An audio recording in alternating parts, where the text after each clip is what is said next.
के राम मंदिर में कथित चढ़ावा चोरी मामले की जांच अब निर्णायक मोड़ पर पहुंचती दिखाई दे रही है और इस मामले की जांच कर रही स्पेशल इन्वेस्टिगेशन टीम यानी कि एसआईटी अपनी शुरुआती रिपोर्ट आज मुख्यमंत्री योगी आदित्यनाथ को सौंप सकती है।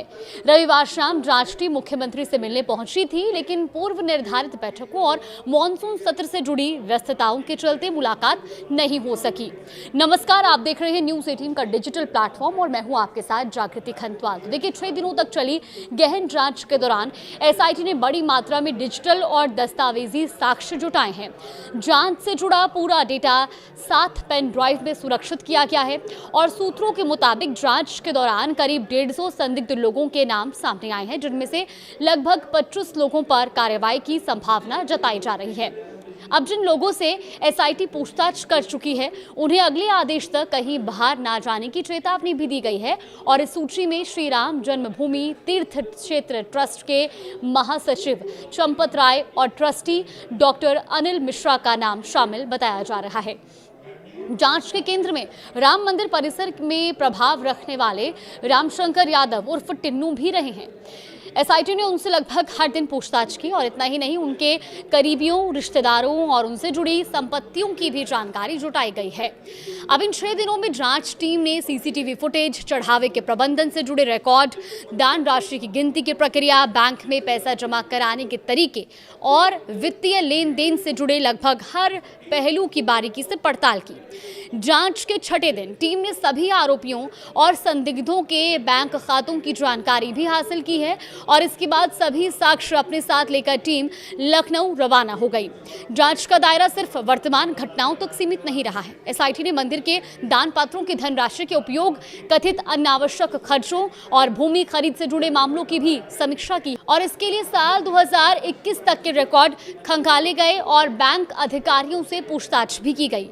अब सूत्रों के अनुसार ट्रस्ट के महासचिव चंपत राय और ट्रस्टी डॉक्टर अनिल मिश्रा पर कार्रवाई लगभग तय मानी जा रही है और दोनों को उनके पदों से हटाए जाने की संभावनाएं भी हैं। हालांकि अभी तक इसकी कोई आधिकारिक पुष्टि या कोई आधिकारिक जानकारी नहीं दी गई है।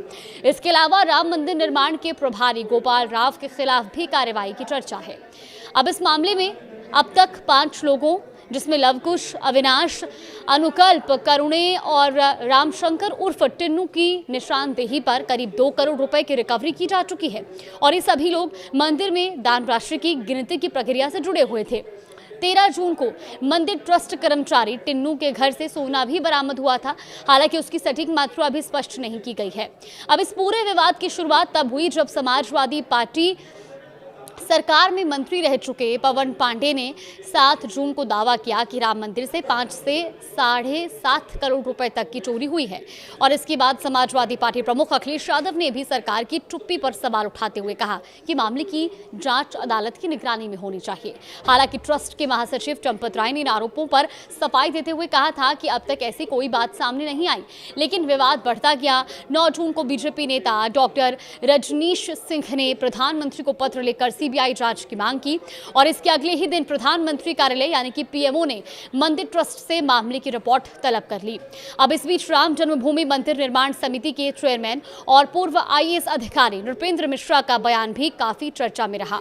उन्होंने कहा कि राम मंदिर के चढ़ावे पर खुलेआम डाका डाला गया है।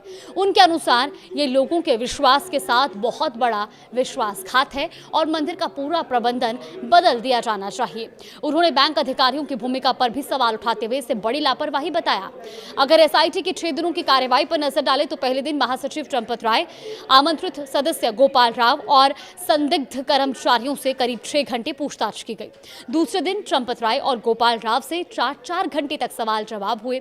इसके बाद तीसरे दिन बैंक अधिकारियों और नोटों की गिनती करने वाली निजी एजेंसी के प्रतिनिधियों से पूछताछ की गई। चौथे दिन ट्रस्टी डॉक्टर अनिल मिश्रा से लगभग 4 घंटे तक दान राशि की गिनती, रखरखाव और बैंक में जमा करने की प्रक्रिया को लेकर सवाल पूछे गए और इसी दिन टिन्नू यादव से भी पूछताछ कर जवाबों का क्रॉस वेरिफिकेशन किया गया। 5वें दिन चंपत राय, डॉक्टर अनिल मिश्रा और गोपाल राव से अलग अलग पूछताछ हुई, जबकि स्टेट बैंक के शाखा प्रबंधक और कैशियर से भी जानकारी ली गई है। इसके बाद अगले दिन सभी संदिग्धों और आरोपियों के बैंक खातों की जांच पूरी कर टीम सभी सबूतों के साथ लखनऊ लौट गई। अब सभी की नजरें एसआईटी की शुरुआती रिपोर्ट पर टिकी है, क्योंकि इस रिपोर्ट के आधार पर आगे की कार्रवाई और संभावित जिम्मेदार लोगों के खिलाफ फैसले लिए जा सकते हैं। फिलहाल इस पर हमारी भी नजरें बनी हुई है। कोई भी अपडेट आएगा तो आप तक जरूर साझा करेंगे।